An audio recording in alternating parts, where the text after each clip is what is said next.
Hi there, Jen Redfern from Plus Health Company. Today we're going to look at exercises you might like to try in standing. Standing is a very functional position. It's important that you've checked out our standing tutorial first so you've got a really good sense of how your body can optimise its position whilst being stood. And of course what we can do is progress and challenge our body in different ways as we go along. But for today we're going to keep it really simple, a starting point.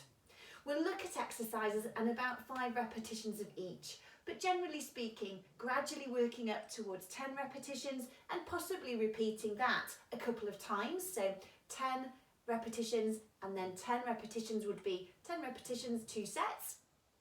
And that can be a really nice way of starting to build some strength and endurance and resilience within your soft tissues and your body as a whole. Now it may be that we've directed you to this video because you've recently had some surgery, or perhaps you're just a little bit deconditioned and you particularly need to enhance the strength and endurance of your lower zone, so pelvis through to feet. But it may also be that actually we want you just to start getting your spine moving a little bit more as well. Because your spine is like a domino effect. One should influence the other. And if you've had problems with your neck or your lower back, for example, surgery or otherwise, it may be that that mid part of your spine has become a little bit less mobile, and that will lead you to have to overcompensate through your neck and lower back as a result.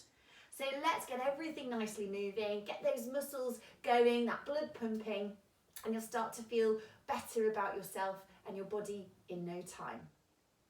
So to begin, I'd like you to think about that standing position that we talk about in the standing tutorial, and then we're going to focus on some heel risers. Now, if you have problems with balance, you might prefer to stand next to a wall, a high sill, or the back of the sofa. But once you've got your balance set, we're going to think about breathing, noticing when we're breathing in and when we're breathing out.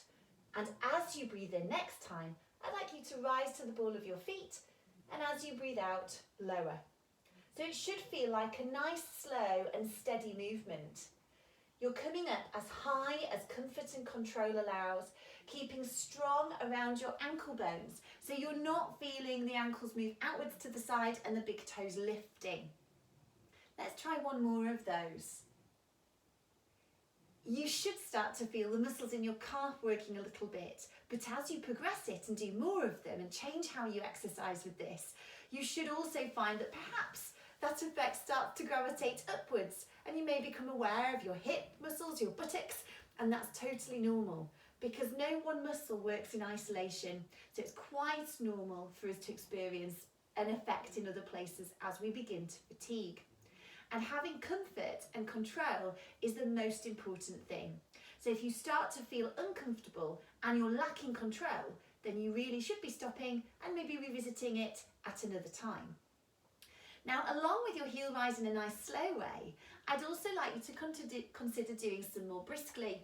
So let's just try another 3 or 4 of those at a brisker pace while still breathing at your own tempo. And hopefully you can get a sense of a different effort. Now, when you're exercising, it is useful to work slowly sometimes because that emphasises the control that is required, but also more briskly. And particularly in relation to your calf muscles, it's what gives you the spring in your step.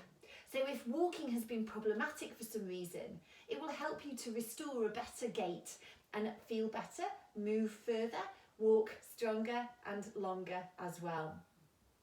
So the next little exercise we're going to look at is called a ski squat.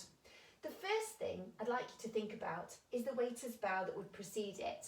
So just position a hand on your tummy and a hand on your lower back. And imagine you're a really fancy waiter or you're taking a standing ovation bow on a Broadway stage, and stick your bottom out whilst keeping your back nice and straight and your chin tucked towards your chest. And then lengthen back up and then do it again. It's important you keep an awareness of your tummy muscles, so supporting from there, and you're trying to keep your spine really lengthened so you're not feeling to curl around your back at all. It's a very safe way of bending forwards. Not to pick something up off the floor, I might add, but just to start being more posture aware of your spine in general. So next, let's take this into ski squat with the waiter's bow in mind with that hip hinge we just looked at. Stick your bottom, keep your back straight as before, but this time bend through your knees and then lengthen back up to an upright position. As you next breathe out, bend like you're deflating, and as you breathe in, lengthen like you're inflating. Keep that going another couple of times. It's also a nice one to think about if you have issues getting in and out of a chair. You're starting to build your strength and endurance in your thigh muscles particularly. And as you bend through your knees, make sure that your knees follow your toes, but don't necessarily pass them. That can sometimes be uncomfortable for issues that you may have with your knees. So let's try one more of those. And just in the same way you did with your heel risers, you could at another time try them a little bit more briskly as well. Now, leading on from there, I'd like to talk to you about a lunge. So stand in a stride position. Imagine that your feet are stood on two little clocks on the ground and the toes are forwards facing at 12. Now that might make you feel a little bit wobbly, and if it does, go to the wall, the sill, the dresser, as you did with your heel rise, for a little bit of support. And as you progress, you won't need it the same, and that will be a good indicator that you're improving. When you get there, lift your back heel. Lift your back heel and keep lengthened along the spine. Now, as you're aware of your next breath out, bend through your knees a little, and as you breathe in, lengthen them both again. You might like to have your hands on your pelvis so you get a sense of control around this area as well. Now notice that I'm not going very low at the moment, but if and as your control allows, you can start to make it so that you're coming right the way down towards the floor with that back knee. You can start to make your stance a little bit wider.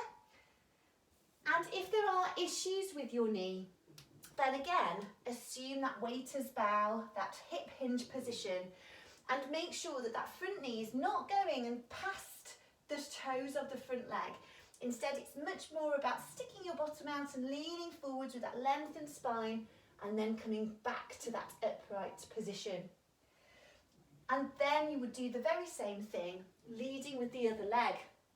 And it might surprise you that in fact that feels very different for you on one side, and that may well link with some of the problems that you've been experiencing. And don't worry about that, it's totally normal.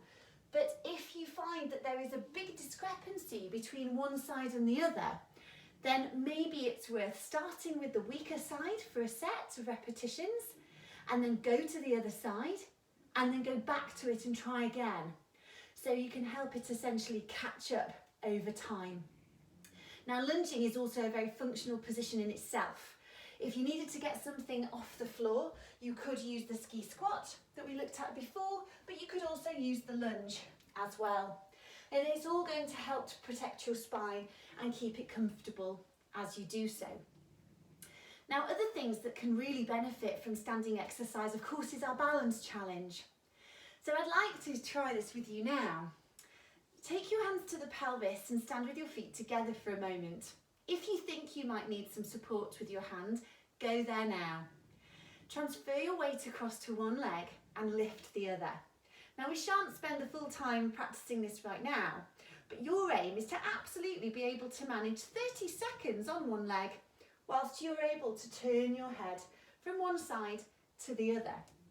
And you will find that turning your head makes things just a little bit more challenging, and that is a good thing. You're fine-tuning your balance as if you were an instrument. So when you have tried that a couple of times on one side, try it on the other side, and no doubt you've picked your preferable side first. So if you need some toe touch support, so a little bit of help from the ball of the foot or just from the very tip of the toe if you can manage that way, and then do the same thing again. Slowly turning your head from one side to the other. That's really going to enhance the way in which your body can cope with little wobbles along the way. And it's important that it gains confidence doing so and reduces your risk of slips, trips and falls. Another nice challenge for you, just whilst you're stood in a still place, is to stand on your tightrope. So stand with toe to heel and heel to toe, one directly in front of the other, facing forwards, and just notice how you feel about being stood here. trying to share the weight equally across the 2 feet. And then do the same with the other leg ahead and notice if that differs. You can also turn your head from side to side like you did on one leg, and that also will create a challenge to balance. So a good place for that is often at the kitchen worktop or the bathroom sink. Next, we're going to look at a little bit more exercise to mobilise through our spine. So with your feet parallel in that lovely standing position, rest your arms beside you. And as you next breathe out, slide one hand to the side of the knee and then come up. And then do the same across to the other side and come up. Now you might find that you can go really easily across to one side, but then an altogether different experience going the other way. Don't force, go as comfort and control allows, and you might find that that starts to improve. And if it doesn't, there will be a good reason for that, so discuss it with us and we'll be able to explain it to you. When you've tried a couple of these from one side to the other, then we're going to move our attention a little bit higher up to our thoracic spine. We're going to look at an exercise called upper back release. So just begin by rolling your shoulders up, back and round, and feel how able you are to do that without your head and neck joining in. So you're not feeling your head project forwards of your body, poking out as you roll the shoulders. Then clasp your hands and turn your palms to me and push them forwards, and as you do, slump a little bit just in your upper back so you're not sticking your bottom out. From there you should feel a little stretch across your shoulder blade area, and then reach up with your arms, glance up a little with your eyes, and then reach your arms round beside you back to your waist. And again, roll through your shoulders, clasp and turn the palms, push forwards, reach up, it's like a really lovely fancy yawn, and back round. And let's just try one more for good measure. This you can do both sat and stood. And it's a lovely way of just starting to mobilise the mid part of your spine and of course up around your neck and shoulders as well. And then the final little exercise for us in standing just in this tutorial is called your bow and arrow. So reach your arms forwards towards me at shoulder level and keep looking forwards for a moment. Imagine you're drawing back on a bow and reach back behind you with one arm as the other continues to stretch forwards, and then return.